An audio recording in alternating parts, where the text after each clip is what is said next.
Batik bukan hanya kain, ia adalah bahasa budaya, identitas bangsa, dan jembatan yang menghubungkan Indonesia dengan dunia.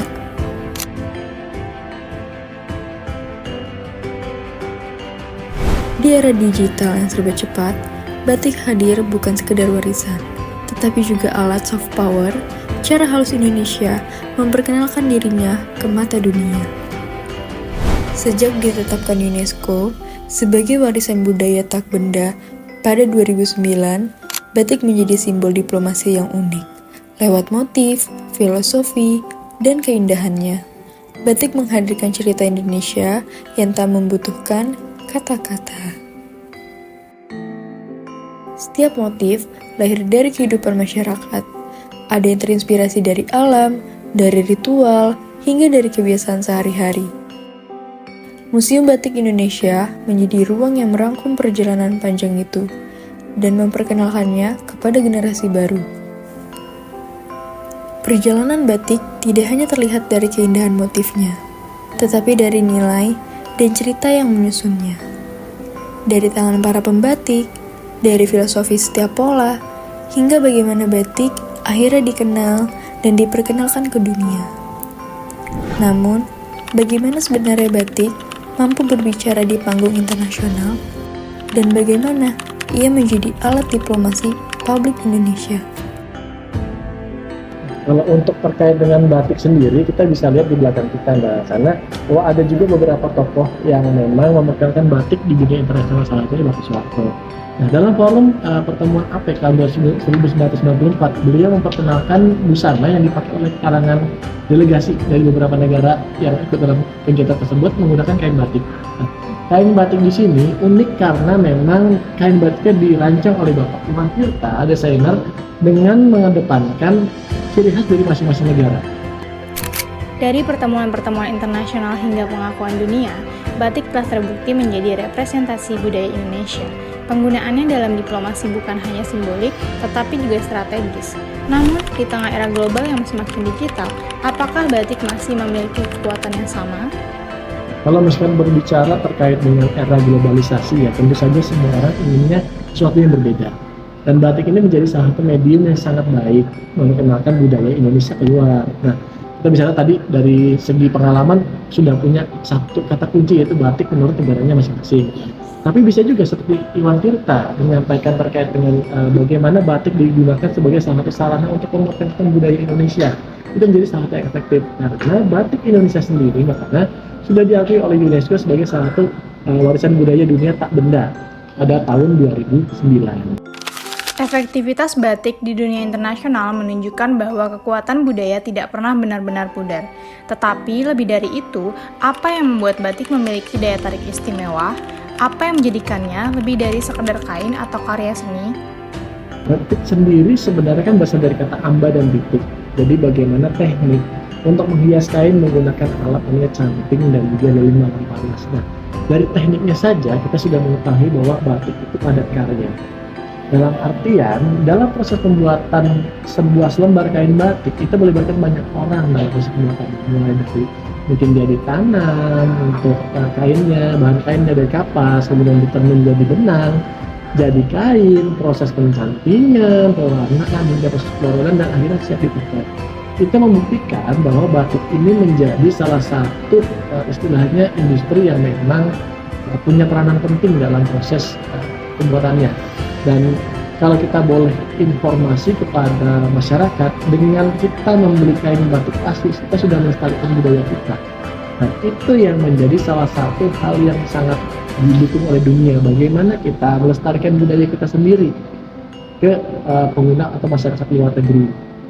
Kita boleh berbangga bahwa batik kita sudah diakui UNESCO, sehingga tugas kita bagi generasi muda untuk melestarikan bagaimana usaha kita. Di balik selembar kain batik, ada perjalanan panjang dan kerja kolektif yang membentuknya. Namun, kekuatan batik tidak berhenti pada proses, melainkan pada makna-makna yang ia bawa. Lalu, bagaimana motif batik akhirnya mencerminkan identitas bangsa Indonesia?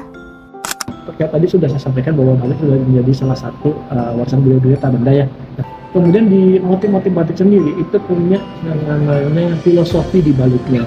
Dan filosofi itu tidak lepas dari di mana kain batik tersebut lahir. Kalau misalnya kita bilang kain batik motif Kawung misalnya yang berasal dari Yogyakarta, itu lahir dari pengalaman petani-petani lokal yang melihat elang kaling sebagai salah satu motif yang dekat dengan kehidupan mereka, terutama ketika bulan Ramadan, umat Muslim di beberapa masjid besar di Jogja itu kan bikin kudapan dari buah elang kaling. Mereka terinspirasi kemudian untuk membuat beragam motif dari elang kaling. Begitu juga dengan beberapa motif seperti parang, kemudian peruntum yang memang lahir dari kalangan istana yang menggambarkan bahwa ada beberapa motif-motif yang kaya akan cinta, kemudian juga dengan kesederhanaan. Keindahan batik tidak hanya hadir dari motif-motifnya, tetapi juga dari proses panjang yang melibatkan begitu banyak tangan. Di balik setiap helai kain, ada kerja kolektif yang terhubung, ada pengetahuan yang diwariskan, dan ada ekosistem budaya yang harus dijaga. Memahami prosesnya berarti memahami kehidupan para perajin yang membuat batik tetap hidup. Dan dalam proses pembuatan itu ekosistemnya banyak pihak yang terlibat. Nah, misalkan salah satu pihak itu tidak dilibatkan dalam satu proses yang pasti akan ada proses yang tidak selesai dan tidak terjadi batik yang memang seperti kita kenal sekarang. Misalnya dalam proses pewarnaan. Nah, proses pewarnaan sekarang kan lebih banyak pembatik atau perajin menggunakan pewarna kimia. Setiap motif mengandung cerita dan pesan yang diwariskan lintas generasi. Tetapi, bagaimana cerita itu berpindah ke ruang diplomasi? Sejak kapan batik mulai digunakan sebagai alat hubungan antar bangsa? Kalau konsep kita sebagai nation atau sebagai negara itu kan baru ada di tahun setelah 1945 sebagai negara Indonesia. Tapi jauh sebelum Indonesia lahir, batik sendiri sudah mulai diperdagangkan sebagai komoditi perdagangan oleh kerajaan Mataram Islam, kemudian kerajaan-kerajaan setelahnya, Demak, kemudian yang lainnya. Kerajaan yang sekarang juga kita kenal sebagai pecahan Yogyakarta dan Surakarta, itu sudah mengenal batik sebagai salah satu komoditi yang diperdagangkan ke luar negeri. Tapi kalau kita bicara terkait dengan Indonesia, nah, batik ini menjadi salah satu pionir sudah mulai dikenal dunia ketika pada masa Soeharto ini tahun 94 di forum internasional, para pemimpin dunia, presiden atau perdana menteri hadir dan mengenakan batik. Di tengah perkembangan zaman dan perubahan gaya hidup, generasi muda memegang peranan penting dalam menjaga keberlanjutan batik. Kehadiran mereka, baik secara langsung di museum maupun melalui ruang digital, menjadi tanda bahwa batik tetap hidup di hati generasi baru. Ketertarikan mereka pada nilai, makna, dan cerita di balik setiap motif membuat batik terus menemukan relevansinya di masa kini. Kalau dari data media sosial kita ya, itu paling mudah telusuri, audiens kita kebanyakan terkait dengan yang mengunjungi museum batik secara virtual maupun secara langsung itu kisaran usia 17 sampai 35 tahun. Dan mereka memang ketika berkunjung atau mengunjungi konten-konten museum batik itu sangat tertarik dengan istilah konten-konten kita yang mencerahkan makna di balik satu motif misalkan, atau ketika ada apa yang di museum batik yang baru. Nah, itu ternyata menjadi salah satu hal yang menarik untuk mereka, dan saya bisa bilang ya sedikit berbangga museum batik ini menjadi inspirasi untuk kalangan generasi muda untuk bagaimana terus melestarikan batik. Gitu. Selain generasi muda Indonesia, Museum Batik juga menjadi ruang pertemuan lintas budaya. Tidak hanya menarik minat masyarakat lokal, tetapi juga wisatawan asing yang ingin mengenal Indonesia lebih dekat. Bagi mereka, batik bukan sekadar karya tekstil, melainkan sesuatu yang unik, sebuah pintu masuk untuk memahami cara hidup dan cerita masyarakat Nusantara. Mendengar bagaimana wisatawan asing terus berdatangan untuk melihat batik, membuat kami semakin penasaran. Sebenarnya, apa sih yang mereka lihat dari batik? Apa yang membuat mereka tertarik pada motif, cerita, dan pengalaman yang ditawarkan kain ini? Maka dari itu, kami bertanya langsung kepada salah satu turis yang sedang berkunjung ke Museum Batik Indonesia. My name is Chris Bomberg, and I'm from Wisconsin, United States. Oh, that's far from here. Yeah. So we're gonna ask you some questions about batik, like maybe like we have a short of time, so I'm gonna just hop into the first question. Okay. Have you ever heard or seen batik before visiting Indonesia before? First time visiting Indonesia. This is the first time. First time you saw batik, so for the batik itself, do you know it before or is the Oh first no, time? I knew about batik before. Oh yeah. And how do you know about it? Because I like fabrics and I like to sew. Oh, nice. Okay.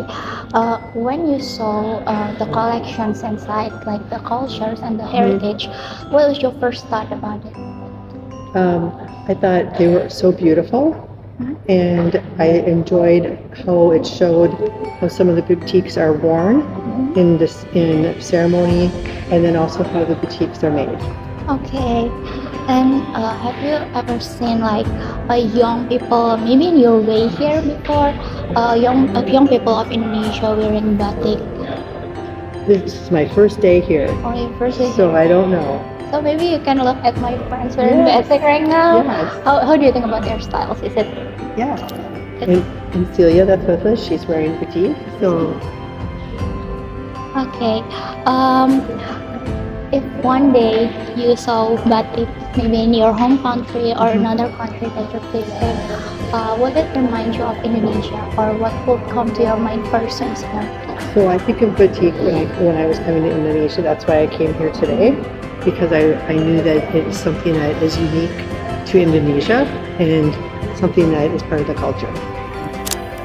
Melihat batik dari dekat membuat kami semakin memahami bahwa keindahan kain ini tidak lahir begitu saja. Setiap garis, setiap titik, setiap pola, semuanya melalui proses panjang yang membutuhkan kesabaran, ketekunan, dan ketelitian. Inilah bagian dari perjalanan batik yang sering luput. Kita lihat proses kreatif yang begitu halus, tetapi sekaligus begitu padat makna. Dan hari ini, kami mencoba memahami proses itu dengan cara yang paling sederhana, memegang canting dan belajar langsung dari ahlinya. Sebagai generasi muda, pengalaman ini menjadi pengingat bahwa peran kami tidak berhenti pada memakai batik. Tugas kami adalah merawatnya, memahami nilai, menghargai proses, dan meneruskannya agar tetap hidup di masa depan. Hal inilah yang juga ditekankan oleh Kak Melvi Ilya Herdiana, bahwa keberlanjutan batik berada di tangan kita, para penerus budaya. Baik, untuk harapan saya terkait batik bagi generasi muda, agar generasi muda ini bisa mengetahui informasi seputar batik, baik itu pengertiannya, kemudian teknik-tekniknya, kemudian cara pemakaiannya, dan seluruh hal tentang batik itu dapat terinformasikan dengan benar kepada generasi muda. Utamanya karena batik ini sangat bermanfaat, terutama untuk ekosistem batik itu sendiri. Yaitu sebagaimana kita tahu ya, ekosistem batik itu mencakup baik pembuat cantingnya, kemudian pembuat lilin malamnya, dan lain-lain. Jadi karena ekosistem batik ini juga bermanfaat, semoga generasi muda juga bisa mengetahui informasi seputar batik. Perjalanan kami di Museum Batik Nasional menunjukkan bahwa batik bukan hanya kain, tetapi proses, filosofi, dan ekosistem yang dijaga banyak pihak. Dari makna setiap motif, proses mencanting, pandangan turis, hingga peran batik dalam diplomasi, semuanya mengarah pada satu hal: batik adalah identitas bangsa. Dan setelah mendengar cerita para ahli serta merasakannya sendiri, kami memahami bahwa masa depan batik ada di tangan generasi muda. Selama kita mau belajar, menghargai prosesnya, dan meneruskannya di era digital, batik akan tetap hidup dan semakin dikenal dunia.